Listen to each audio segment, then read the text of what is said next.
D'énormes ballots de marchandises pesant entre 60 et 80 kilos.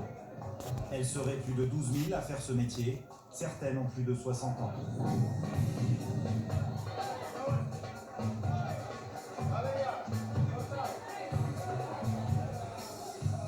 Un spectacle révoltant qu'on peut observer chaque jour au nord du Maroc, à Melilla. Une enclave espagnole, un petit bout d'Union européenne en Afrique du Nord. Une frontière marquée par ses murs de grillage de 5 mètres de haut.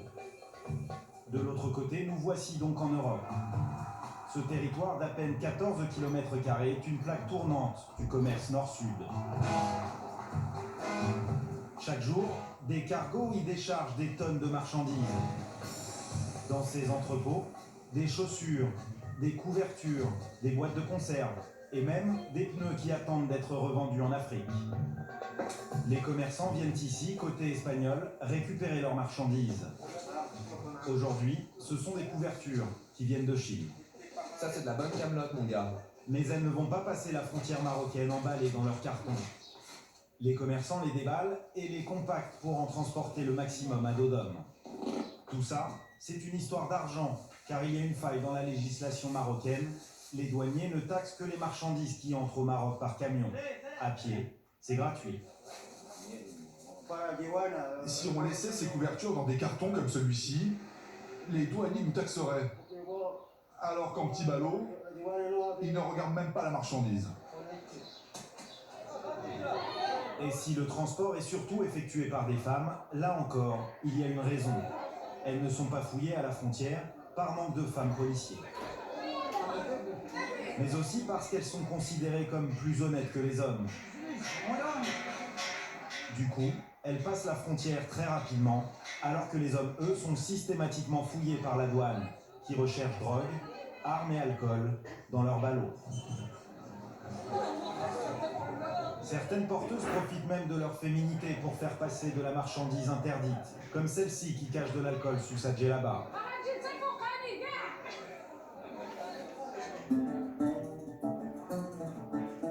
Ces femmes viennent toutes de Nador, la ville frontière côté marocain.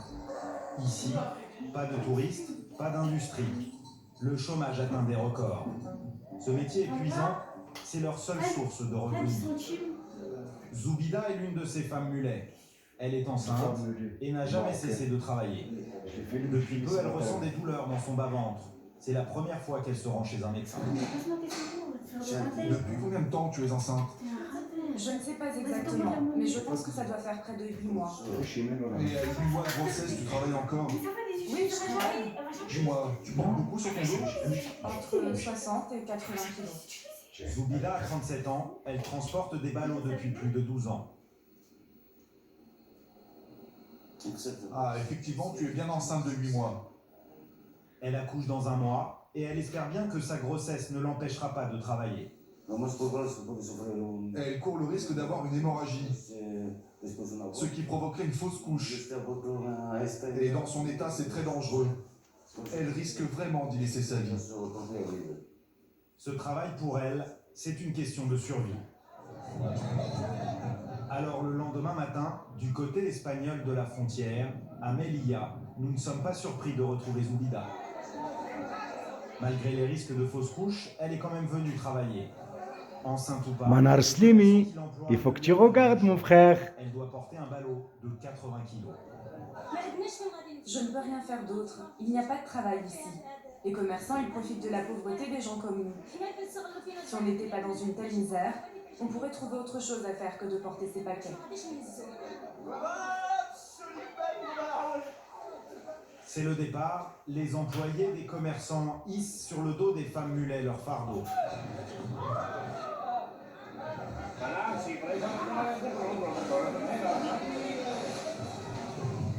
Pour éviter les vols, certains patrons font suivre leurs porteuses par des surveillants, comme cet homme aux survêtements bleus. لازم تشوفوا الفيديو المخزنية على عياشة. La femme enceinte. Le ballot qui contient les vêtements pèse plus de 80 kilos. Il est tellement lourd qu'il faut 3 hommes pour le poser sur son dos. Elle va devoir le porter sur près d'un demi-kilomètre.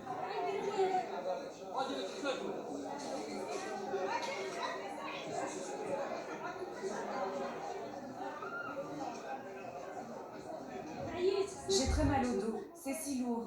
Ça fatigue trop. Ça me fait vraiment très mal. Je ne sens même pas mes pieds. J'ai l'impression qu'ils ne me portent plus.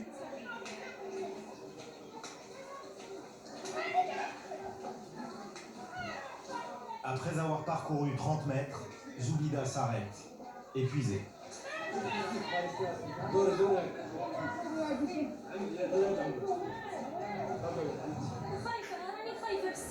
J'ai peur pour mon bébé. C'est un travail d'homme. Et moi, je ne suis qu'une femme. Il me détruit physiquement, ce métier. Pour réguler les passages, les gardes espagnols bloquent souvent la sortie. De longues minutes à attendre, sans pouvoir poser son ballot à terre, sous peine de ne jamais arriver à le remonter sur son dos. المخزنية تضحكوا على الجزائر جامي تصرح حوايج زيما هاك في الجزائر شوفوا بناتكم وخواتاتكم ومواتكم وجداداتكم شوفوا الفيديو مليح شوفوا تولهوا. De l'autre côté, un commerçant l'attend pour récupérer la marchandise. Son salaire, 5 € pour avoir transporté ce ballot. Zoubida arrive à faire 3 voyages par jour, ce qui lui rapporte 240 € par mois, le salaire moyen au Maroc. Cela lui permet de louer un petit 2 pièces dans cet immeuble de Nador, la ville frontière marocaine, et de nourrir ses 3 enfants, Shaïma, 8 ans, qui va à l'école, Hamid, 17 ans, au chômage, et Nassira, 15 ans, qui s'occupe de sa petite sœur quand sa mère travaille. Son mari, lui, n'a quasiment jamais travaillé. Encore une fois, tout repose sur ses épaules. Mon mari, il fait des petits boulots, quand il en trouve. Sinon, il est souvent au chômage. C'est pour ça que je dois travailler. Il faut que j'aide mon mari. C'est à moi de nourrir toute ma famille. Et il n'y a pas que le poids des fardeaux à supporter. À chaque voyage, les femmes mulets risquent leur vie. 5 heures du matin, l'heure de la première prière. فهمتوا لا فامولي ça veut dire quoi المراركة المخزنية البغلة. On se prépare à partir à la frontière. Malika aussi est une femme mulet. Divorcée, elle élève seule sa fille. Tous les jours, c'est elle qui sonne le départ. Elles partent ensemble car Malika est quasiment aveugle. À la suite d'une maladie, elle voit de moins en moins bien. Zoubida enceinte, Malika malvoyante, les 2 femmes marchent lentement. Alors elles partent 2 heures à l'avance pour ne pas rester bloquées à la frontière dans les longues files d'attente. Il faut que l'on parte très tôt d'ici pour pouvoir aller récupérer des هذا هو marchandises. الملك اللي تهضروا عليه وزيدوا تسلموا له على يد وتركعوا له. Parce qu'à la frontière, ils ferment les portes de bonne heure. La frontière marocaine ouvre entre 9h et midi. Elles n'ont que 3 heures pour la passer, avec un maximum de ballots. Contrairement à Zoubida, Malika achète elle-même la marchandise qu'elle revend au Maroc. Alors arrivée du côté espagnol, les 2 femmes se séparent. Zoubida part vers les entrepôts et Malika chez un grossiste du centre-ville. Quelqu'un peut m'emmener, s'il vous plaît? Désolé, je ne vais pas dans votre direction, madame. Seule, elle ne peut compter que sur l'aide des gens. Après quelques minutes d'attente, une femme va gentiment la conduire au magasin. Merci. Que Dieu te bénisse. Aujourd'hui, Malika vient acheter des couvre-lits. Combien ça coûte? C'est 25 € par petit ballot. Me donne pas le prix par pièce, mais le prix total. J'en veux 2. Ça sera 50 €. Combien je t'ai donné? Il manque encore 10 €. Allez, donne-moi mes 2 paquets. Malgré son handicap qui la déséquilibre, Malika va porter un sac pesant un peu plus de 30 kg. Ce sac ne va pas être facile à transporter. Heureusement que j'ai toujours ma canne avec moi. Elle m'empêche de tomber quand je marche. En sortant du magasin, commence alors pour elle un vrai parcours du combattant.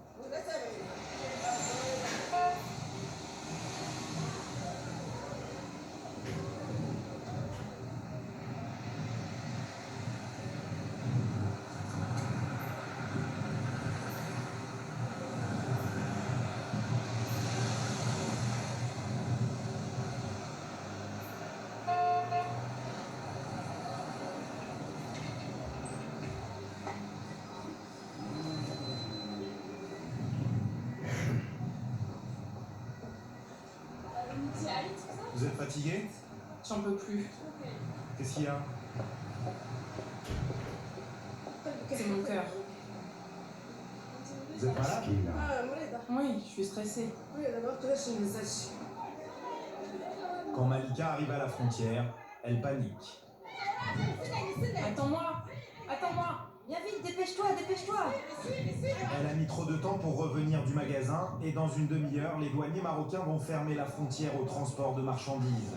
Pas question pour eux de faire des heures supplémentaires. Les porteurs sont inquiets car s'ils passent sans leur chargement, ils perdront leurs 5 € de salaire. Pour Malika, c'est plus grave.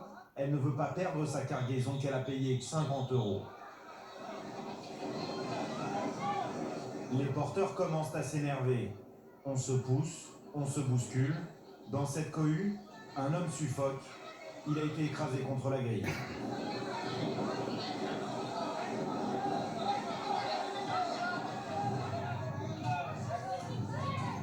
Il ne reste plus qu'un quart d'heure pour passer, c'est la panique. Malika, comme les autres, veut franchir la frontière en force. Alors pour contenir tous ces porteurs trop impatients à leur goût, les gardes civils espagnols jouent de la matraque.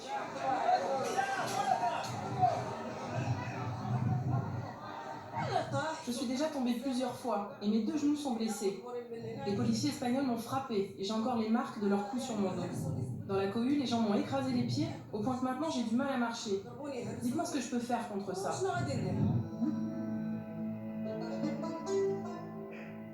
Les douaniers espagnols et marocains sont souvent accusés de violence. Comme en témoignent ces photos de porteurs durement matraqués que nous a montré un avocat des droits de l'homme. Et c'est parfois plus grave, en un an, 3 femmes mulets sont mortes, étouffées dans des bousculades. Ici, on est comme des esclaves. Les femmes transportent de lourds paquets et elles se font frapper par derrière. Est-ce que c'est ça les droits de l'homme au XXIe siècle sur cette planète? Taxer autant le transport à dos d'hommes que les camions serait peut-être le moyen de mettre un terme à cette situation. Mais pour l'instant, les autorités espagnoles et marocaines s'y refusent. Car cela reviendrait à supprimer le gagne-pain de milliers de personnes.